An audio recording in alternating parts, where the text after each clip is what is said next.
Good morning, groovy baby families, and welcome back to another video of Nature's Song. Today, I am in Perugia, Italy, at Monte Repiro, which is a monastery here in Italy. And you can see part of the view on this side, and that is part of Perugia. And then you can see more of the view on this side. This place is absolutely gorgeous. If you ever get the chance to come by, definitely come by. But today we are going to be talking about the wonderful lavender plant, and let's jump right into it. So this is the lavender plant. As you can see, it has these nice little clusters of purple flowers, beautiful purple flowers. And these guys have, like most of the other plants we've talked about, several different species. Now, what's nice about these guys is that typically, no matter what specific species the plant is, it will have these type of purple flowers growing on them. The main difference will be the purple might be a little darker or a little lighter, but it tends to grow in small clusters like this from one large bush. And here's the bottom of the bush as well.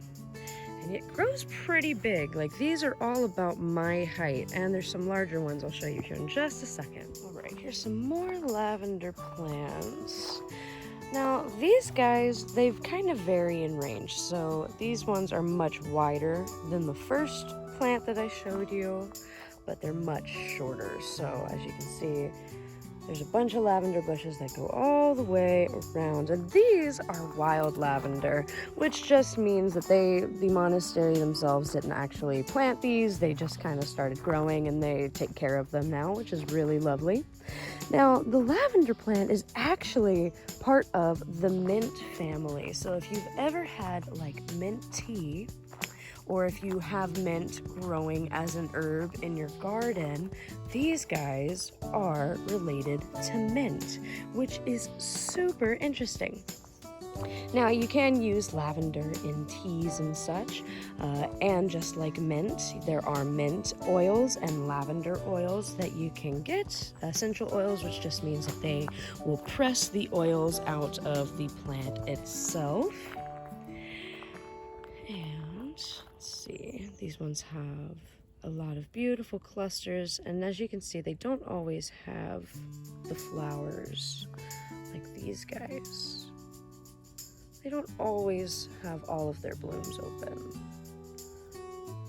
All right. Some other really cool things about lavender. I personally love the fact that the word laundry comes from the word lavender, and that is because back in ancient times, lavender was commonly used for laundry to make it smell just a little bit nicer. And because it was used for the launderers got their name launder from lavender, so they go hand in hand.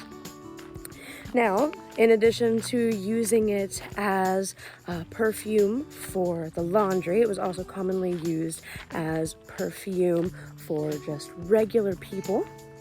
And it would be carried, they would cut off pieces of the plant, so you'd have like a nice bundle, and they would just put it in satchels and just carry it around, and the smell of lavender would envelop whatever person was wearing it in or putting it in their satchel. Now, as you can imagine, these guys are huge attractors of pollinators. So currently there's a swarm of bees that are roaming around the dandelions, but there are a few on the lavender right now. And another really interesting pollinator that I recently learned about is called the hoverfly.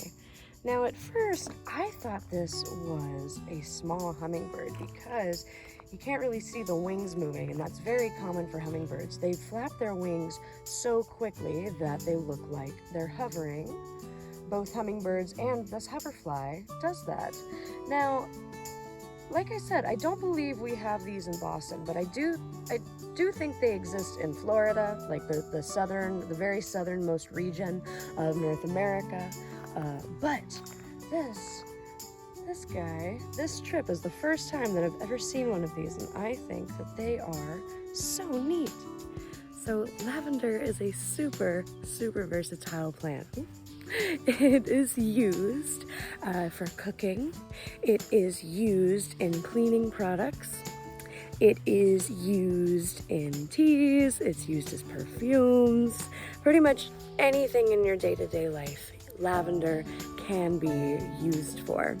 Now, one thing that's really interesting to me is in medieval times, in medieval France, lavender was actually used as currency.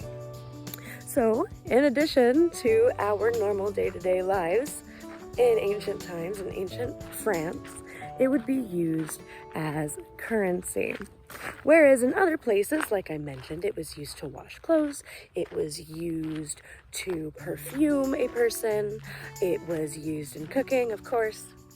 It was also used to decorate various temples and other sacred sites in Egypt, in Greece. So it was considered sacred in Egypt as well. So it was used in day-to-day life. It was used in their religious sense. It was used in our day-to-day life, and it was used as currency. So this plant has had its fair share of usefulness over the years, and to this day is one of the most commonly used scents in cleaning products and perfume products, and it is one of the most sold essential oils in the world. Now, I think the best way to preserve lavender is to do the drying method that I showed you guys, where you hang the flower upside down and you let it dry for a couple of weeks, or a few days, a few weeks, just until the plant itself is dry. Now, if you don't necessarily want to dry it out, which if you do dry it out, it preserves its beauty and it will actually preserve its smell really well. But if you don't want to dry it out, what I've been doing while I'm here in Italy is I will just grab a cluster, pick it off the plant, rub it into my hands, and I just use it as a perfume. So I will rub it on my arms, on my shoulder. So I'm gonna get a piece that is currently not occupied by a bee. Have a little bee friend flying around, and just rubbing it in my hands, rubbing it on my shoulders, and that sort of thing. And this will last you all day, which is insane. But this is one of my personal favorite smells. I love this plant so much, and when I decided to come back to Perugia, the first thing that I did was I went over and I picked some lavender.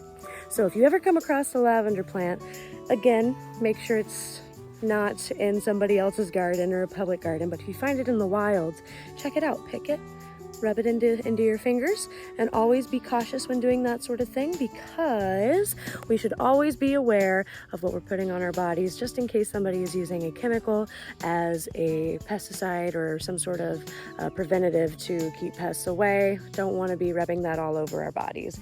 Now, I know the monastery does not use any such thing on these lavenders, so I'm very comfortable with rubbing it on my shoulders and in my fingers. So always keep that in mind when picking plants.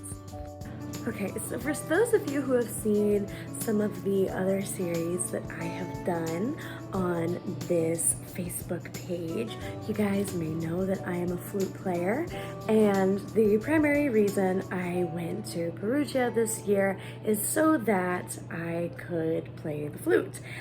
So this next video is a short clip of part of my performance while I was in Perugia. I hope you guys enjoy.